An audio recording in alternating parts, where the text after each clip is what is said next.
to mention the situation as it's currently happening in my constituency. I'm Honorable Dr. Yusuf Tanko Sununu. I represent the Yauri Shanga and Geski Federal Constituency of Kebbi State. I'm also the Chairman House Committee on Healthcare Services. We all know that the pervading insecurity in the country is becoming worrisome. Hitherto, gone are the days when Kebbi State used to be the most peaceful state in the country. Of recent, the encouragement, the part of Kebbi State that borders the southern part of the Kebbi State has witnessed a lot of misfortune of recent.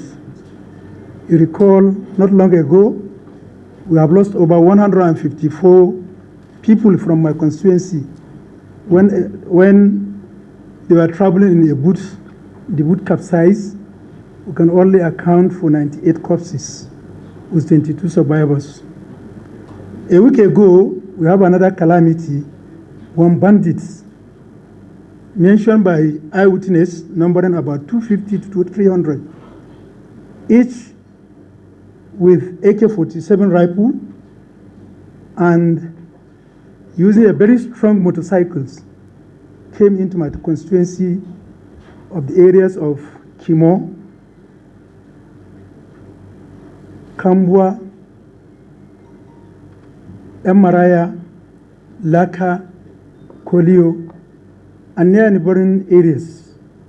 And they have a field day and operated for almost more than 8 hours, following house to house, room to room, collecting money, handsets,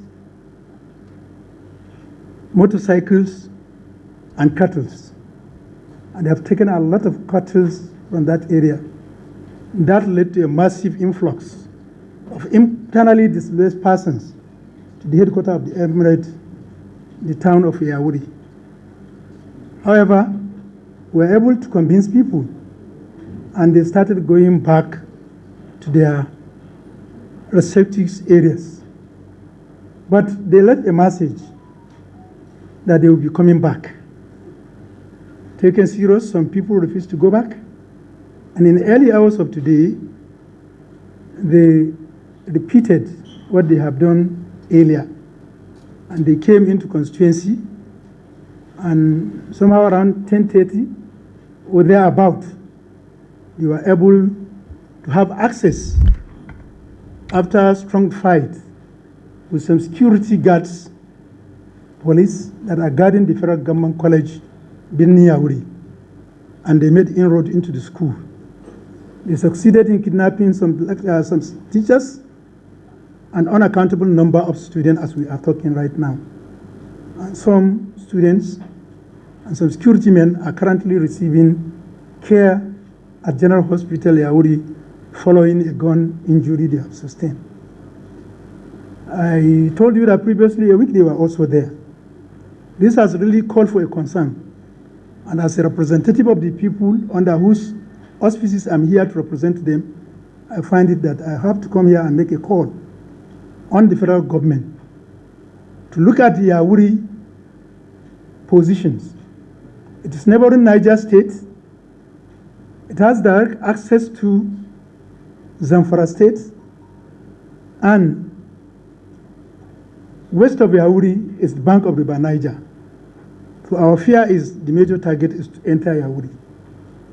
Now we are calling on the federal government to mobilize adequate security. I've gotten in touch with security agencies. We had discussion with the field commander of Operation Hadarin Daji, and truly it has been confirmed to me right now that military aircraft is on surveillance in the area. But I think we have to make it clear that Kebbi State, and indeed the Yauri Emirate, hold a unique position in Kebbi State, in the food security of this country. Over 89%, over 90% of the land of Yauri is for rice farming, both irrigation and rainy season farming. But as of today, I want to assure you that no farmer can comfortably go back to his farm and come back to sleep with his eyes closed. And we are right now facing an influx of number of people into Yawuri with higher rate of internally displaced persons. Accommodation, feeding, and other logistics that is necessary is being affected. Worst part of it, a nation can only develop when it's sound educationally wise. The so-called Boko Haram that we have been hearing is now becoming almost a reality because parents cannot feel free to send their wards into school for fear of being kidnapped. As it is now, virtually a lot of primaries in the Emirate, in Yauri town, is being occupied by internally displaced persons. This has tendency to retard the progress so far achieved by the Kebbi state government in terms of agriculture and in terms of promoting access to education.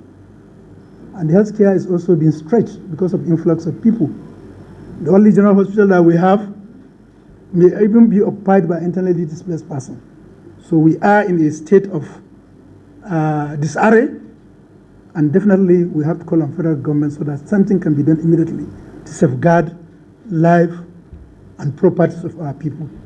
And that is the main basic of governance, provision of security of life and property and welfare of citizenry. This is why I want you to help us to voice our call out so that we can be assisted with immediate, within the shortest possible time. Thank you very much, gentlemen of the press.